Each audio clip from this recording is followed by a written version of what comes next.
Welcome to APCUG's Wednesday workshops, where we get together in the middle of the week and learn more about technology.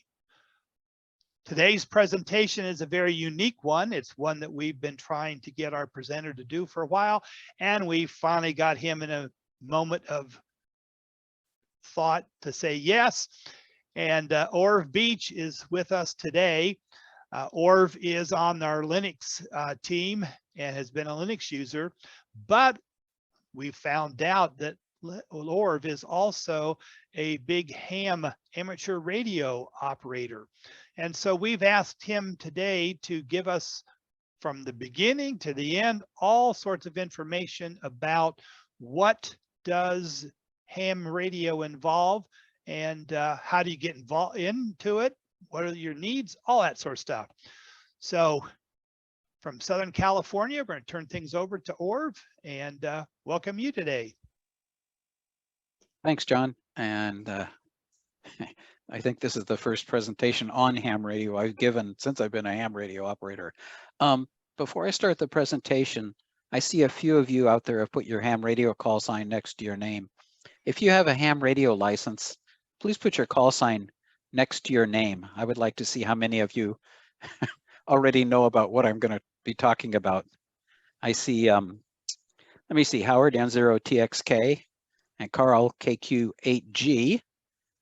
Let me see who else we've got here. I'll probably miss some of them. John Kramer. What's John's call sign? Oh, no, that's not a call sign. Close, but no cigar. Oh. Oh, we lapped over into 3. Let's see, who else do we have here? Larry, WB3BKM. Very nice. Thank you. John, K2CIB. So a lot of you are hams. That's good to know. Oh, Kurt, AC0CT. Excellent. You've given presentations before, haven't you? Good. Okay. We'll get started here. Have you mentioned Howard? Which Howard? Payson. Yes, I did. Okay, thank you. Yes, I did. Yeah. It's a Glenn Glosson. Too many of you in here. I missed it. What's your call, Glenn? Oh, never mind. I'll find you. VE3LIZ. Ah, Canadian. Excellent. Well, welcome to all. I hope you. Oh, there's Bill, WD6FUZ from sunny Southern California. Unless he's moved. No, he hasn't moved. Okay, let me get back to where I was here and share my screen. Let me see here. Desktop 1, share. Start the slideshow. Move this over here. Okay, my name's Orv, W6BI. Been a ham radio operator since like forever, high school. So you may see some old pictures in here. So anyway, this is not ham radio now. This is vintage. The reason I wanted to go over this is because you can see his call sign up there is looks like 3 ADT or ABT. After the Titanic disaster, the government decided it should get its arms around this newfangled wireless stuff. And shortly thereafter, they created regulations for both commercial and amateur radio operators. And they divided the US into 10 amateur radio regions, 0 through 9. And you can see that this gentleman here is in Pennsylvania, which is in region 3. As ham radio technology, or radio technology in general, improved, the ranges got longer and longer, and they started communicating with other operators in other countries. So they figured they needed a way to designate United States radio operators. So they, in about 1928, they put a W in front of everybody's call sign. So after 1928, this gentleman would have been W3 ADT or ABT. I think it's ADT. And that's and he's actually operating radio telephone, as they called it back then. Spin forward a few years. This is me in '67 as a novice operator in my childhood playroom termed Ham Shack. This is my shack today. You can see it's rather sparse compared to a lot of the photos you see out there. Ham radio is like any other hobby. You can be into it a little bit, or you can go crazy. You can be just occasional operator or competitive as heck in some of the contests, and we'll talk about that. So anyway, I'm into ham radio networking, and with networking you need Ethernet cables. So this is the back of my shack. I need to clean it up, but I do a lot of experimenting, so I disconnect and reconnect cables, so there's no point in cable tying everything together because I'd have to cut them all apart in the next couple months. So let's talk about ham radio. Unlike the unlicensed Wi-Fi devices you have in your hand or your pocket, that is to say your cell phone and your Wi-Fi router at home, those are unlicensed under Part 15 of the Code of Federal Regulations, the FCC regulations. They do not need to be licensed. Amateur radio operators and many other radio transmitters need to be licensed. In order to get a ham radio license, you have to take a test. There used to be about 5 levels of licenses. They've streamlined it. There's now 3. Technician is entry level, maybe 75% of the privileges. Get to general, you get another 10%. And with the extra class license, you get to go whole hog. What kind of modes can you operate? Back in the old days, it was required that you be able to copy Morse code called CW, continuous wave, in order to get a license. And they dropped that requirement at least 20 years ago, but it's still fairly popular. People like to do it. There's voice, very, very popular. AM for some of the old timers, FM on some of the VHF and UHF local stuff, and something they call single sideband, which is basically enhanced AM. It's more efficient. And there's some digital voice modes too.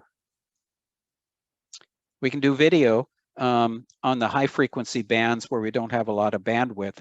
They send pictures, slow speed stuff, and there's high speed television. And on the HF bands, again, there's low speed data modes, RTTY, which is radio teletype, PSK31, PACTOR, FT8, and there's at least 24 more modes. Or you can do high-speed data networking, which is what I've been doing for the last few years. Kind of like the internet, it's IP networking, but obviously smaller in size and not nearly as fast. And there's all sorts of other niche modes. Moonbounce, we have satellites, you could do radar if you wanted, and amateur television. I thought I fixed that. Won't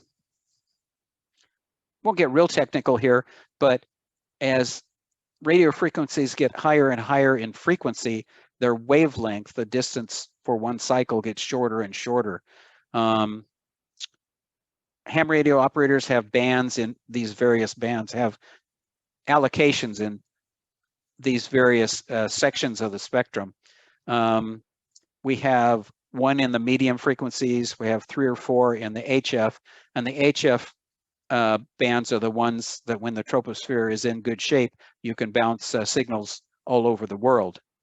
In the VHF and UHF spectrums, the signals are more line of sight. So you need to go through a Hilltop repeater, and we'll talk about that. We have some in the UHF and SHF too. Here's your eye chart for today. There will not be a test on this. Because the FCC rules are so detailed and hard to read, the ARRL, which is now, used to be the Amateur Radio Relay League, but now it's just the National Association for Amateur Radio, publishes this chart and tells you on which band, which license classes have which privileges. And you can see they have E for extra, A for advanced, Some people still hold an advanced license, although they're now no longer issuing them. G for general, N for novice, which used to be the entry level, and T for technician. So what can you do with a ham radio license?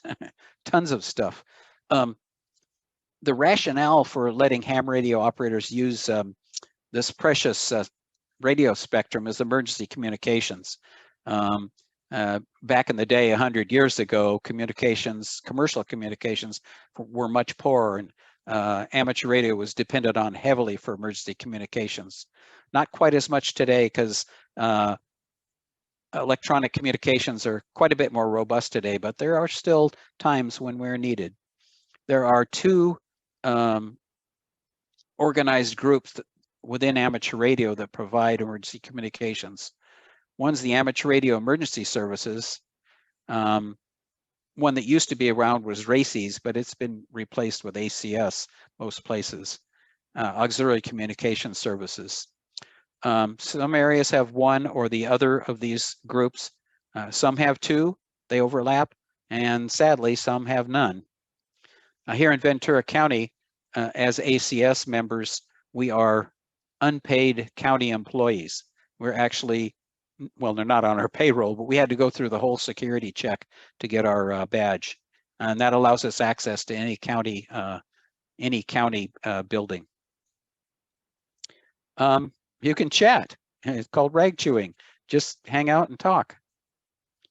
If you like to build things, ham radio operators were the original makers. There were no ham radio operators or ham radio equipment a year ago, 100 years ago. Like modern cars, you wouldn't build one from scratch. The average ham radio transceiver nowadays is controlled by a microprocessor and lots of surface mount parts.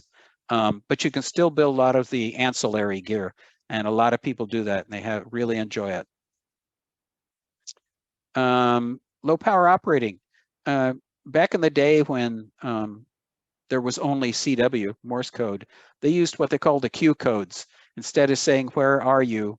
You'd send QTH question mark, or send more slowly, QRS. Anyway, QRP says send with less power. And some people enjoy operating low power, the challenge of working through the interference and noise. QRP is defined as less than 5 watts. There are awards you can get. Worked all states, worked all continents, worked 100 countries, summits on the air. You get points for working a portable ham radio operator on top of a mountain. If he can drive to the top of the mountain, it's worth 1 point. If he has to hike up a dirt path or something, it's worth more points. Parks on the air, you get points for working various parks. And I assume they have a point system too, because you can drive to most parks. But I suspect if you go to one that takes some hiking in Alaska, for example, you would get more points. There are islands on the air. Again, you get awards for working them. And there are lighthouses on the air. And there are also, I'll get it here. Oops, let me go back one, see if that's there. No, I guess not. Anyway, these are the badges for ARS and ACS, and they hand them out, and you can put them on your ham club jacket if you have one, or 3-button shirt or whatever. Morse code. Most people start with a hand key. This is all there was for the first 50 years. And then they became electronic, which was nice because using a hand key is okay until you get up to about 10 words a minute. And then it becomes quite a chore physically. So you can use something like on the right. You see a 2-paddle key there connected to an electronic keyer. One of those paddles makes dots, the other makes dashes, so it's much easier to send faster with less fatigue and fewer errors. And being electronics, the thing does have memory. If you're in a contest where you repeatedly have to send the same information, like your location, you can put it in keyer and just send that, so you don't have to do quite so much keying. QRP, because 5 watts isn't much, you can operate from a battery remotely. You can see them with the Morse code CW paddle in his hand. He's concentrating on sending. Sideband. This guy has quite a nice setup. The microphone he's talking to is connected to the rig he's using. You can see it's lit up there. Looks like a Yaesu. He's also got another rig above it, and it looks like one to the left. And to the right of the Yaesu is an amplifier, which is not on. So he's got quite a nice setup there. And he's logging his contacts, which isn't required by law, but a lot of people like to do it. Logging is done electronically now in the majority of the cases. Slow scan television. This is this one picture every 8 seconds I mentioned. This guy is calling CQ just by transmitting this picture, and when he drops off, somebody else will send him a picture back. Here's amateur television, amateur radio television, ATV. Tom, W6ORG, was a big proponent of this in the day. It requires more bandwidth, which means it's on the UHF channels frequencies, so the distance is quite a bit shorter. Or if you're on the ham radio network, you can join a Teamtalk net like I do and talk to multiple people at the same time. This is a screenshot of a net we had, I don't know, a year or so ago. All of these guys are within 100 miles, but that's okay. If you like to build, learning to solder is fun. It's not hard. It's just like anything else, takes a little practice. A couple screenshots here. I'm not sure what the kit on the left is. It says A1, A2, A3, and A0, so it must switch some stuff. Maybe an antenna switch. On the right is a thing they call a balun. That's short for balanced to unbalanced. It converts one type of feed line to another, or balances an antenna. But in any case, you can see there aren't a lot of parts, so it'd be fun to build. Some other stuff, obviously small projects, they come with instructions and all the parts. Find it very satisfying to build something with your own hands. And you can also make antennas. On the HF bands, because the frequencies are lower, the antennas have to be longer. And this is what they call an inverted V. It's a couple chunks of wire fed to a feed line, and you can work all over the world with one of these. And they get increasingly complex from there. Here's a couple antennas. The one on the left, obviously, is home built, made out of measuring tape sections. And you can see by the short connection on it, this antenna is a directional antenna. It's most receives best and transmit best off the top of the antenna here with the shorter element. I can tell that this is probably used for direction finding during events called T-hunts, transmitter hunts, or fox hunting. These are contests where they find hidden transmitters. On the right is what they call a ground plane. Obviously, it's pretty basic. There's a SO239 connector with 4 what they call radials coming out from it, and a chunk coming off of the center connector here. And the fact that it's 19 inches tells me it's for the 2 meter band. This would work very, very well locally, and it's pretty easy to make. Some antennas for home. That's at least a dual band or tri-band VHF, UHF antenna. That's a commercial antenna, and it's a vertical. It's omnidirectional in its radiation. In other words, it transmits energy 360 degrees. It's not directional. Here's another one that's an omni. This is called a J-pole, and these are very popular with those who like to make homemade antennas. It's made out of copper tubing, copper pipe. And here's a vertical for the HF bands. This is probably a multi-band antenna, probably 40, 20, and 15. Easy to put up. You just need a pipe in the ground. They're pretty good for long haul communications for certain electronic reasons, but The knock on them is they transmit 360 degrees, and you only want to talk to one person in one particular direction. So to optimize that, you use a directional antenna on HF. And because HF is lower frequencies, the antennas are larger, and you get something like this. This is a larger version of that little beam antenna I showed you. It's called a Yagi antenna for short. It was invented by Doctors Yagi and Uda in Japan in the 1930s. And it's a very good basic beam antenna for all frequencies. The little black and silver things on the middle of the elements tells me it's a multi-band antenna. It will operate on more than one band. And you can also see at the top of the tower, he's got a dual band VHF, UHF antenna. The lump inside the tower, just below the top of the tower, is the rotator. Since it's directional, you have to have a means to rotate it. And he's got a control down in the shack, an antenna rotator control that will control the direction and show you which direction it's at. Because there's a lot of steel and other metals there, it can be moderately expensive. These are, they were very popular in the 40s, 50s, and 60s, but with the advent of HOAs and CCNRs, they're a lot less common now, sadly. But you have to, if you have the land and the money, you can do whatever you want. You can see this gentleman had enough land to build his own tower, maybe a commercial tower, and a very nice multi-band antenna on top, and he even built a custom shack on the bottom. That's a pretty serious expenditure. Nowadays, freestanding towers like this, I would guess, are about $100 a foot installed. So it's a serious investment. You can do just fine with wire antennas like that inverted V I showed.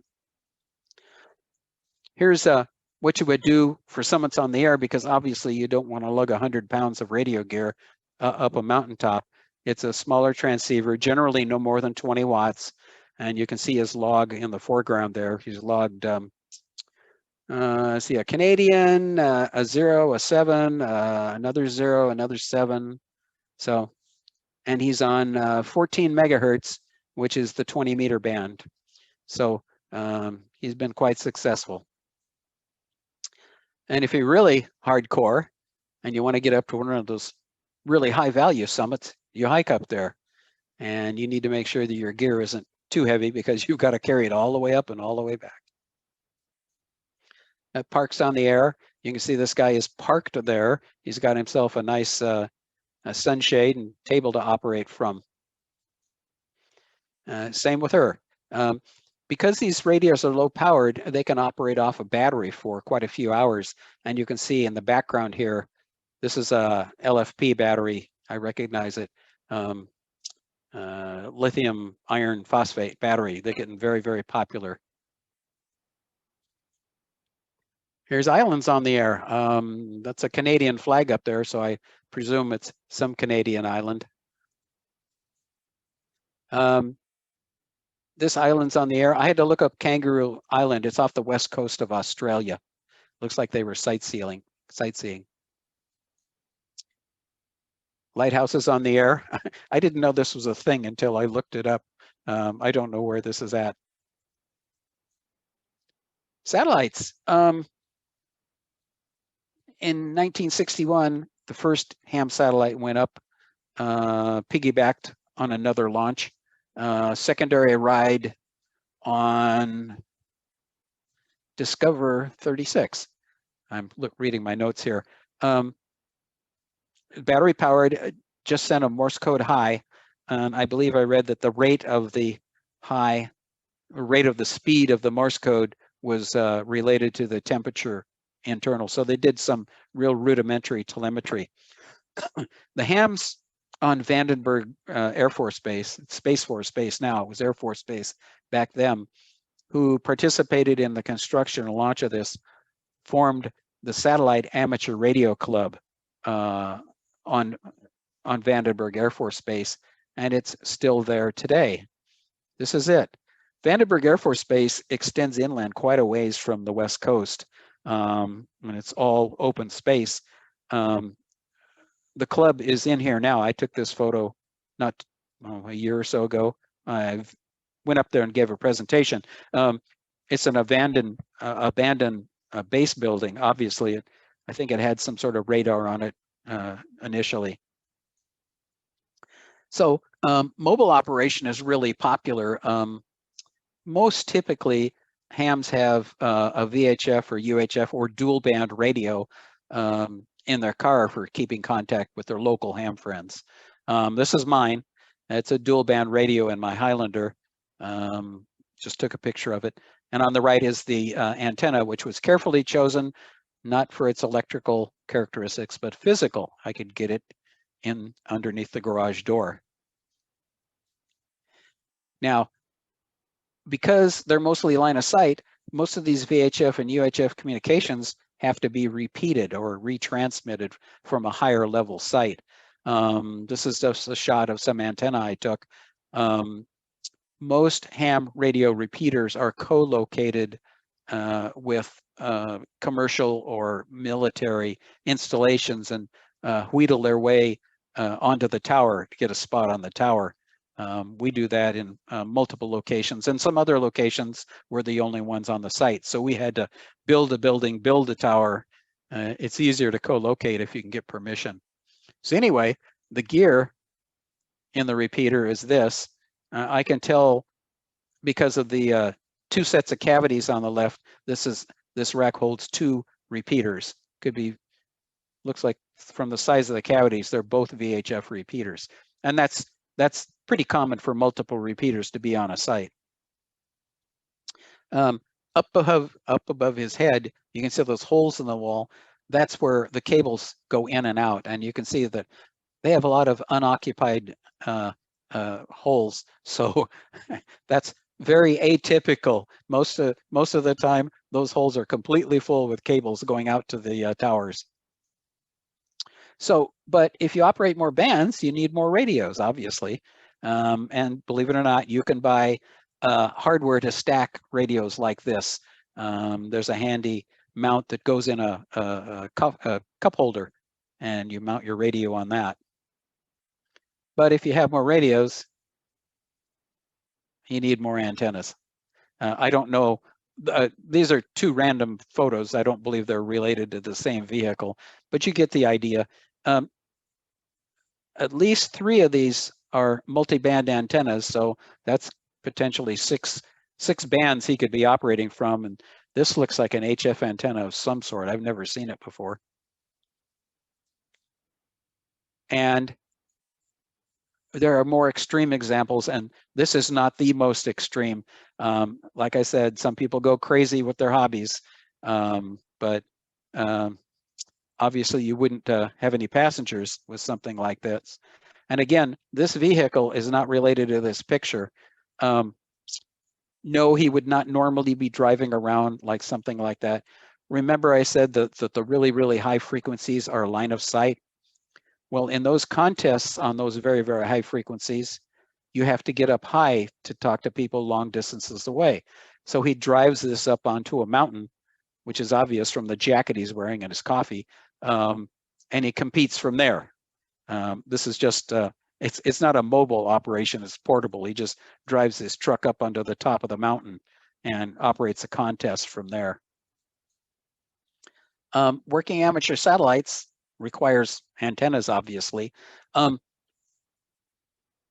Your typical like DirecTV satellites like that are in synchronous orbits. They never apparently move. They rotate, their orbit takes the same time as one day, so they appear to hover over one spot along the equator. Most satellites are not like that. Most of them are in lower or higher orbits. The amateur satellites are in low Earth orbits. Typically the time between them coming up over the horizon, rising up, and then dropping over the horizon on the opposite side is 10 minutes or so. So because you need a good signal, you need to use directional antennas, so they need to point at that antenna or at that satellite as it moves. Fortunately, computers and rotators can do that for you. You program in the satellite, it has all the parameters, azimuth, elevation, apogee, and it will track for you. Or you can do it by hand. And this guy is operating again portable, because if you can, satellite contacts are legit for county hunters and whatever. So if you're set, you're ready to go. You can see that the two antennas, the lower frequency one is the larger elements, and the higher frequency one is the shorter elements. They're on the same boom. They're cross polarized.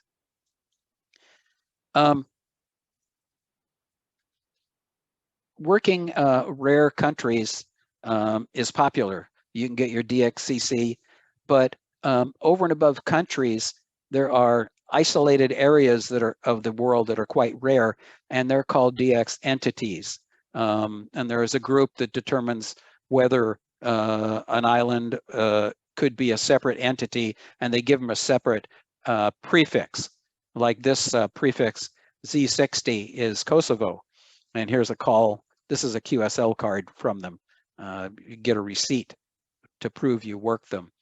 And there are a lot of DX entities that are not countries, and a lot of them that are. Solomon Islands is H44, and I had to look up Tuamotu Province. It's actually a small chain of islands nearby Solomons. I believe it's under the purview of Solomon, H40.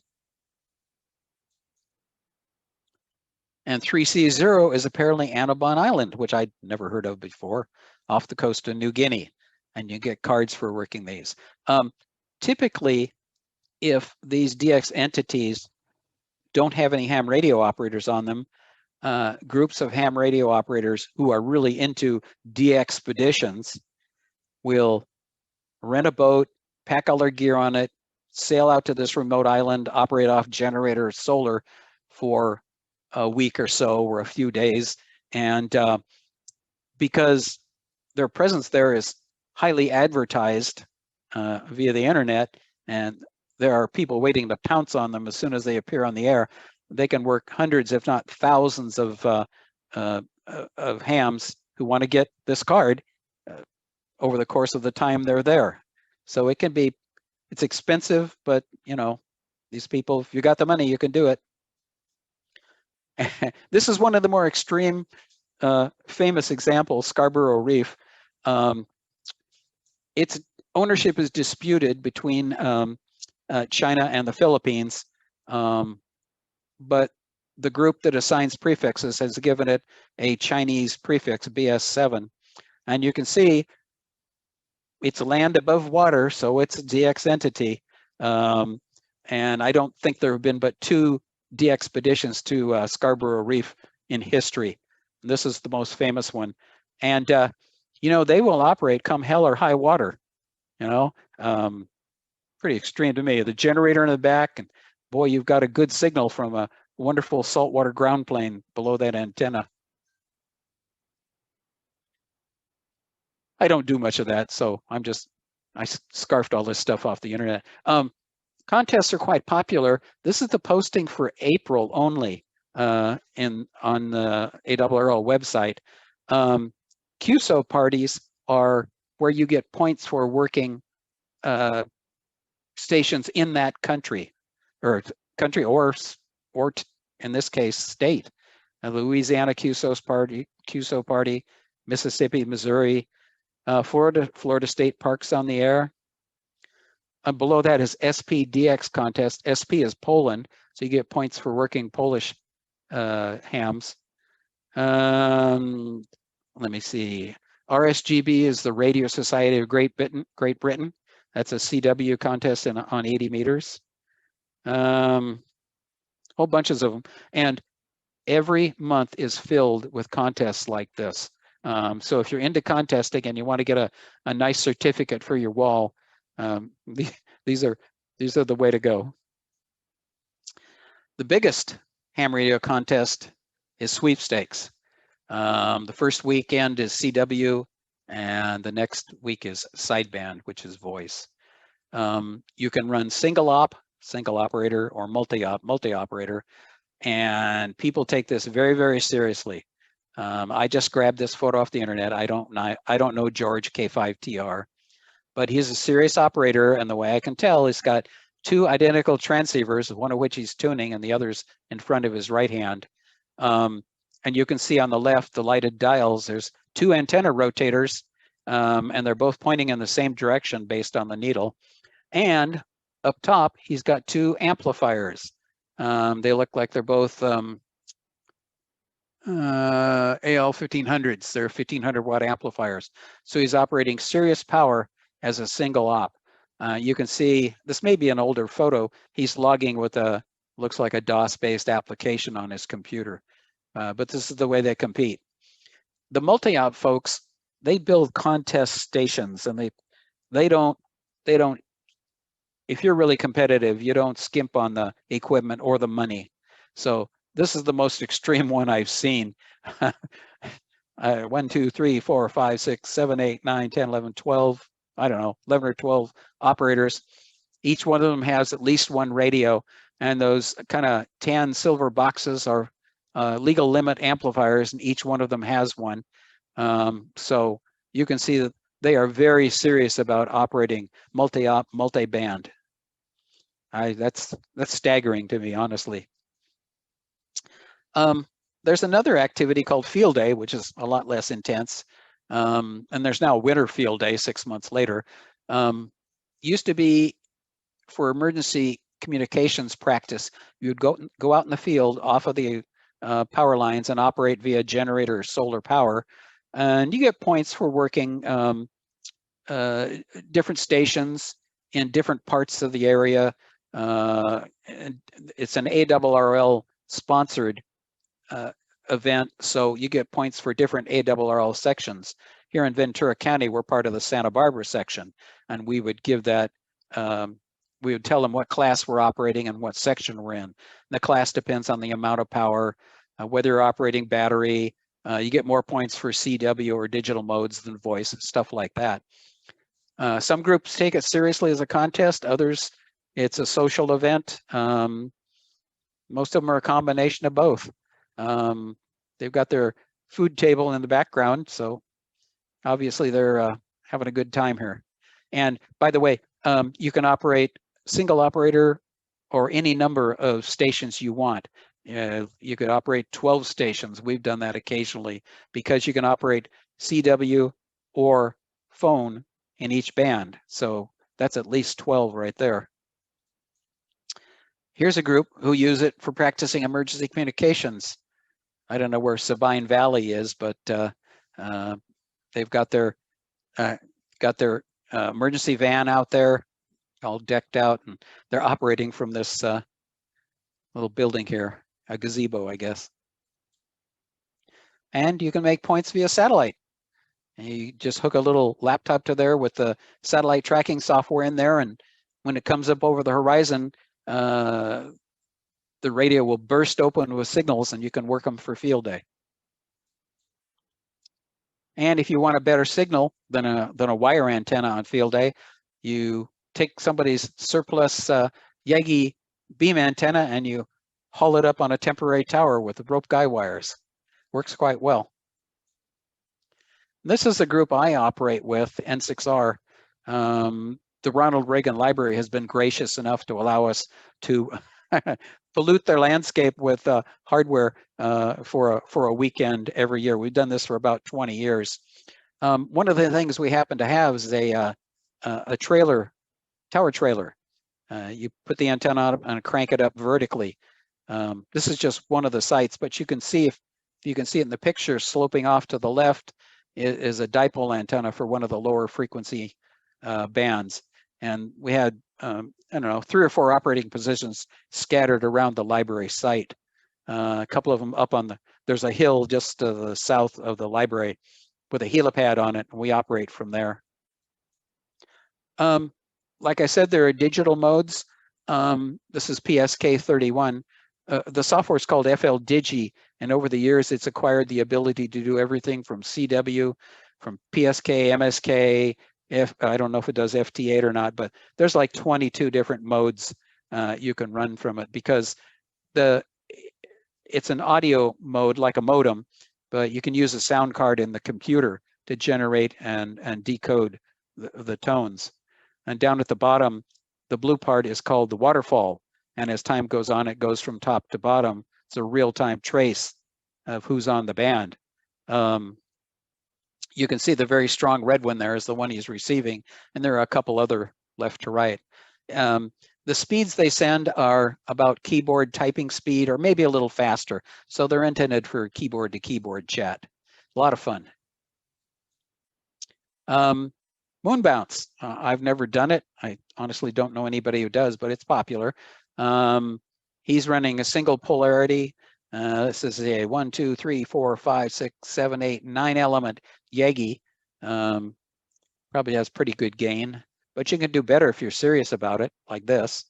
And you can see what they do is they stack Yagis to give them extra gain. So this is a 2x2. There's 4 of them are all tied together with, phasing cables to make sure they operate properly, and that gives you more gain than obviously 1. Additionally, you can see he's got in addition to azimuth rotating it, circularly, he can raise the elevation with the azimuth rotator up there. This is the ham radio network in Southern California. It's probably the biggest network around. There's about 450 stations there, from Central California down to the Mexican border. The different colors designate nodes running on different channels. 5.8 gigahertz, 2.4, a little bit of 900, some 3 gigahertz. But we have a lot of fun with that. We use it for emergency communications, obviously. We have webcams, voice over IP phones, weather stations, anything you can put on the internet, you could put on the ham radio network. I enjoy it a lot. To get on that is a fairly simple ham setup. There's a couple of nano stations over here on the left. And here's a dish antenna for more gain. They're not very big, not very expensive, but they have to, this was sent to me by a ham in the peninsula area of San Francisco, San Bruno, I think. You can see his HF antennas here, and he's got a vertical antenna over here for VHF, I think. That actually looks like a J-pole. And the dish antenna points across the bay to another site, and then he repeats it across for this sector antenna, which has about 120-degree beam width for local users. And again, being line of sight stuff, you need to repeat through a high level site. And this is the one I take care of. This is all ham radio gear, except for the stuff on the left side of this container, which is belongs to the county sheriff, I think. We're talking about repeaters.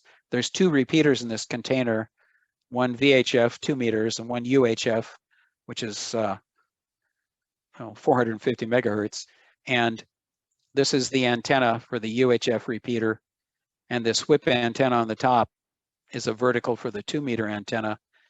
They're tied together, and they're tied to the rest of the county system via this UHF link, which is actually another repeater linking to other sites. This is all the network gear. These funny elongated breadpan things are sector antennas for user access. And this dish antenna connects to the rest of the county network about 30 miles to the west. So how do you get on amateur radio? Find a local club. There's a club search. You can search by zip code at ARRL.org clubs. I'll give this as a PDF to Judy, and she can distribute it if you like.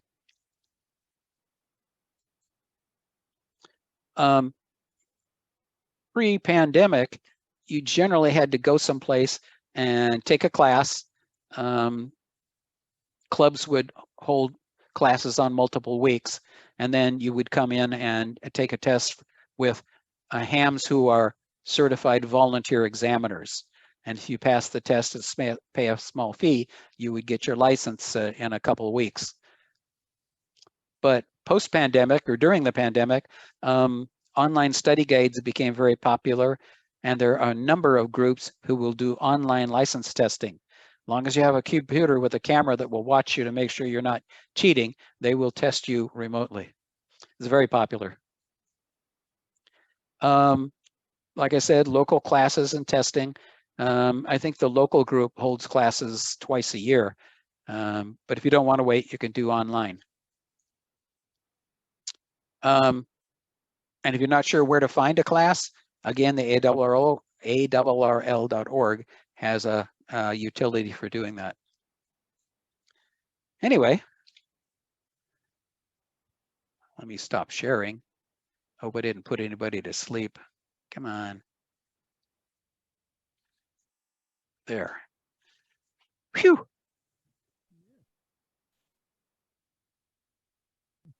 Any questions, Bill? Very nice, Orv. I've got a couple questions and a comment or two. So one gentleman said that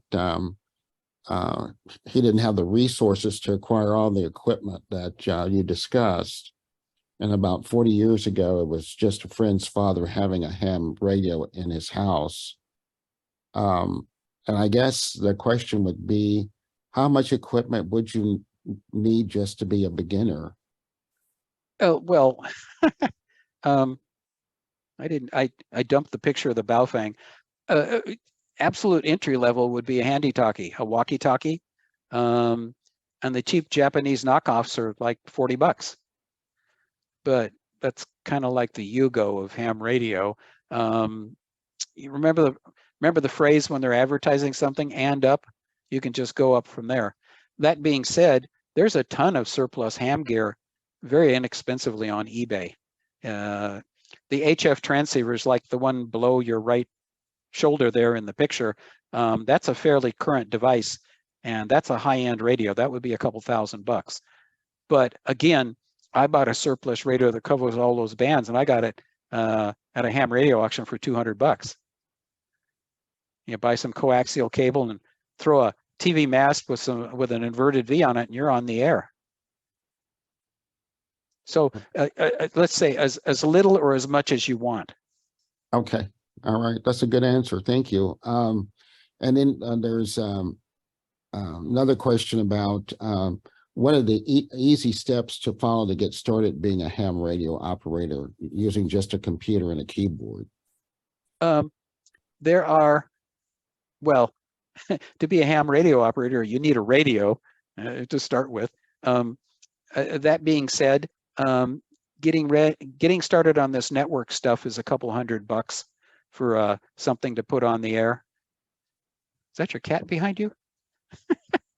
Did I see a cat go behind you, Bill? No, no. Okay. All right. Oh, I know it is. It's a glitch from the Zoom.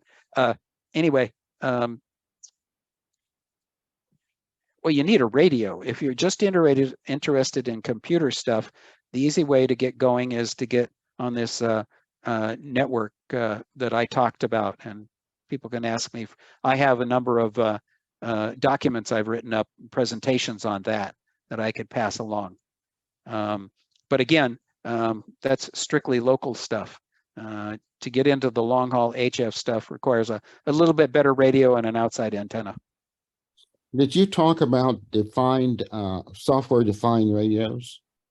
Yes, software-defined radios are, well, they're software-defined receivers. There aren't many software-defined transmitters yet, but increasingly we're starting to see them low power. They can cover any band, any modulation mode. They're not great for high performance. In other words, they're not highly sensitive, but I use one for scanning repeaters because it can listen to multiple channels. And there's lots of software for them. And an SDR is, what, $30–40 for a good one. But again, it's only receive. How much of how much is the ham network hardened against an EMP attack? Poorly.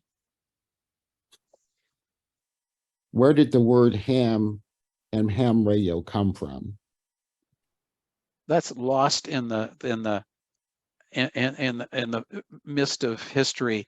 One theory is, before there were licenses, a British radio operator was complaining about interference because he was a commercial operator, even though there were no licenses.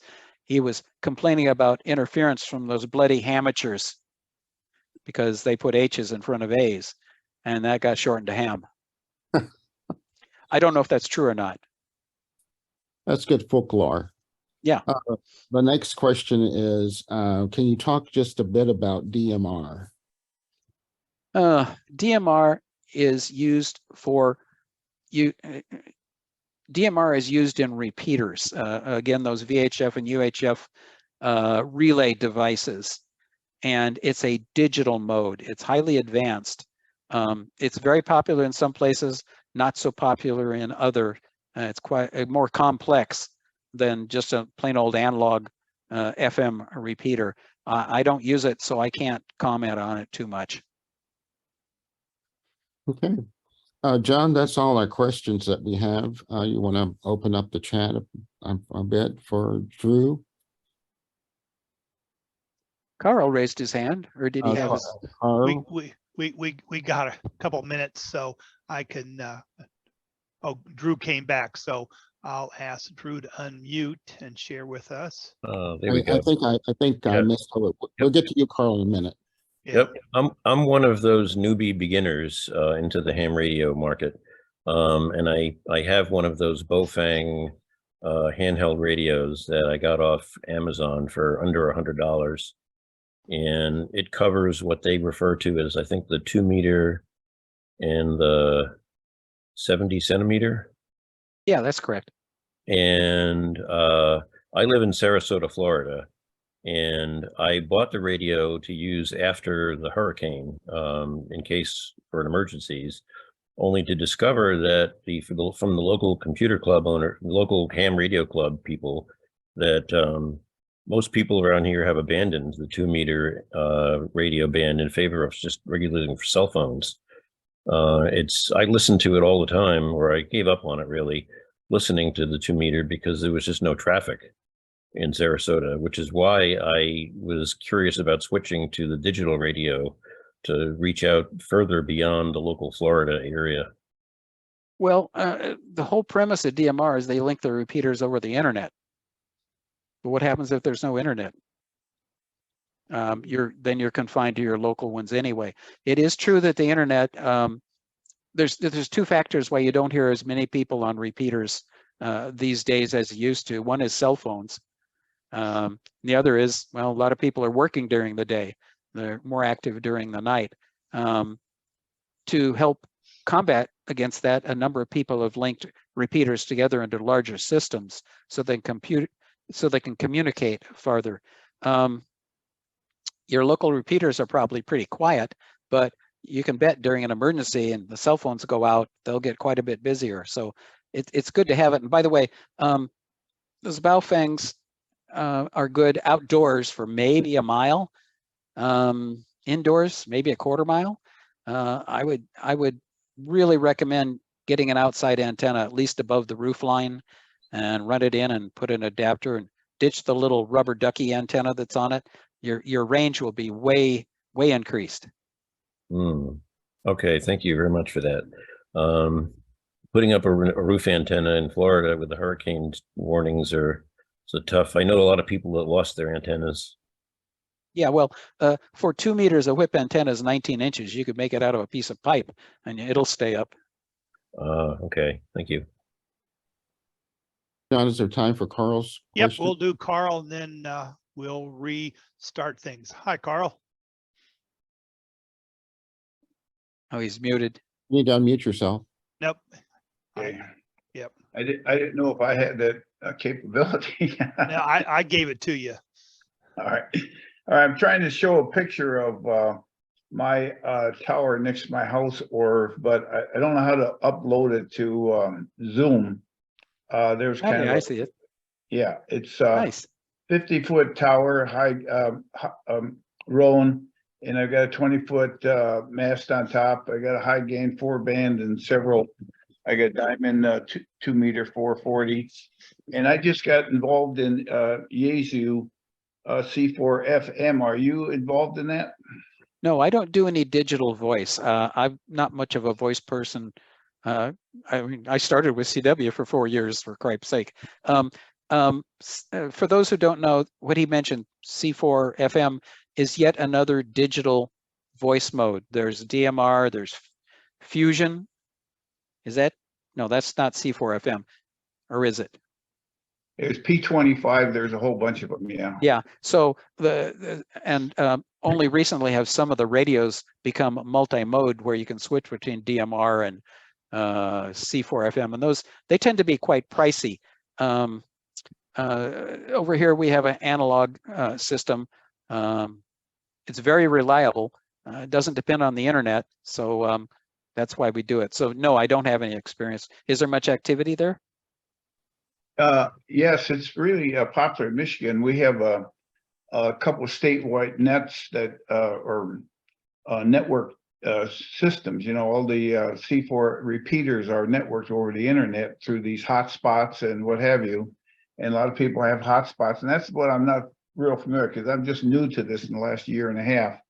And you know, we have a long haul truckers that have hotspots connected to their cell phones, and they're on C4 FM talking across the country. And with Yaesu, you can connect your computer to all Yaesu has thousands of nodes across the world. You can connect into England or wherever you want in the world, Right, over the internet, and talk with your handheld walking around your house or in your car. So it's amazing what the coverage, and that's what I was mentioning to Drew. He said there's not much activity. Really, the activities on these digital interlinked networks, and there's not a lot of activity, but it's fascinating to hear somebody log in, or a truck driver in Montana, and they're saying, you know, there's a snowstorm coming up and what have you.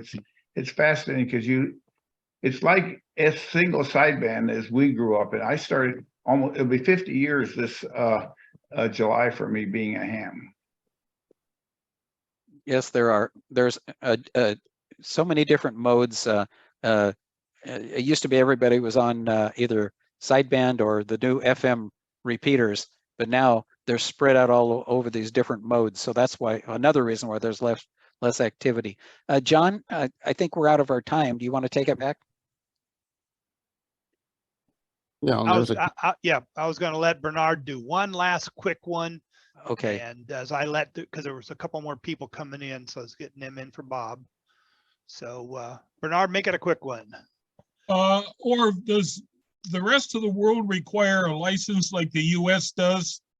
Yes. Yes. If you want to operate on amateur radio frequencies in a foreign country, you need to get a license from that foreign country. Now, a lot of countries have reciprocal agreements with each other. If you have a ham radio license from the US, you can operate, for instance, from Canada without needing a Canadian license. Some of the smaller countries require you to register first. You'd have to investigate the country you're going to. And Very John, there's one last question. Let me throw that in. I'm sure it's a quick answer. Are there city or county ordinances against putting up towers, perhaps limiting height in many jurisdictions? Yes. HOAs and CCNRs are an even bigger problem than that. Here in Ventura County, the county is terrible. I'll wrap this up quickly, John. I have a 65-foot tower in the backyard that I put up in '82.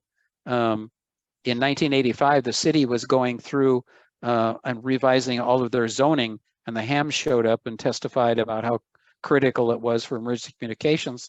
And the city said, okay, so they codified a 65-foot limit. You just have to make sure you submit the engineering drawings and pay a zoning fee. It varies from city to city, but HOAs and CCNRs are far worse. All right. I'd like to Great. thank Orv for sharing with us. There's been a number of requests over the past years or so with wanting information about the ham radio, and so that was an excellent view on that.